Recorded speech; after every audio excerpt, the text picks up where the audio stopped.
तो फकीर आदमी है, झोला लेके चल पड़ेंगे जी।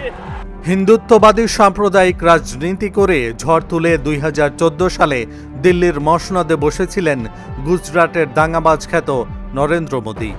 সেই মোদী ঝড়ে দেশ অনেক দিন কেঁপেছে। তিনি নিজেও দেশকে কাঁপিয়েছেন। এবার মনে হচ্ছে নিজেই কাঁপছেন।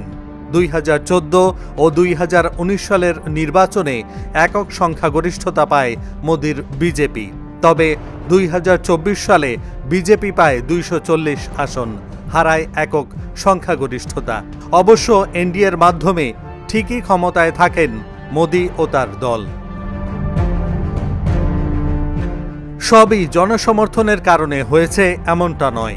ভোট চুরির অভিযোগ এখন প্রমাণিত হচ্ছে।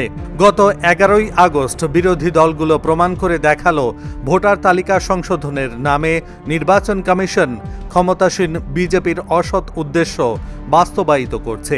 ঐক্যের চেয়ে বিভাজনেই শক্তি দেখেন মোদী।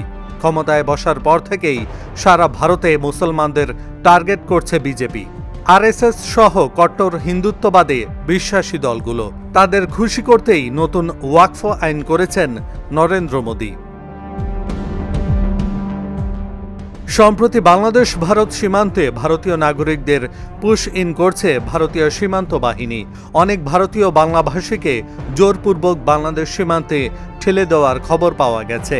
পুশ ইন করতে ভাষাকে অন্যতম হাতিয়ারে পরিণত করছে ভারত সরকার। দেশের ভিতরে যখন প্রবল প্রতাপে বিরোধীরা প্রমাণ করে দিচ্ছে বিজেপির অপশাসনের দৃষ্টান্ত, তখন বাইরের দুনিয়াতেও কোণঠাসা মোদী। যে ডোনাল্ড ট্রাম্পের নির্বাচনে মোদীর আহ্বানে ভারতীয়রা প্রচারণা চালিয়েছে, ট্রাম্প ক্ষমতায় বসায় অতি আহ্লাদিত মোদী ছুটে গিয়েছিলেন আমেরিকায়। সেই ট্রাম্পই নিয়মিত অপমান করছে তাকে।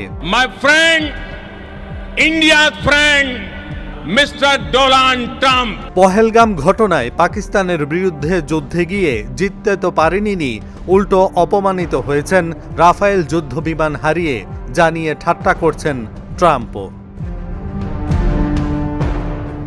সব দেশ যখন যুক্তরাষ্ট্রের সাথে আলোচনা করে ট্রাম্পের শুল্ক যুদ্ধ এড়াতে পেরেছে, তখন মোদী সরকার হেরেছে।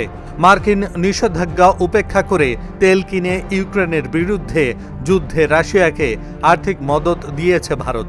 এই অভিযোগে চলতি মাসের গোড়াতেই ভারতীয় পণ্যে জরিমানা সহ 50% শুল্ক আরোপ করেছেন মার্কিন প্রেসিডেন্ট ডোনাল্ড ট্রাম্প। এতে ভারতে আন্তর্জাতিক ব্যবসা বাণিজ্য লাটে ওঠার অপেক্ষায়।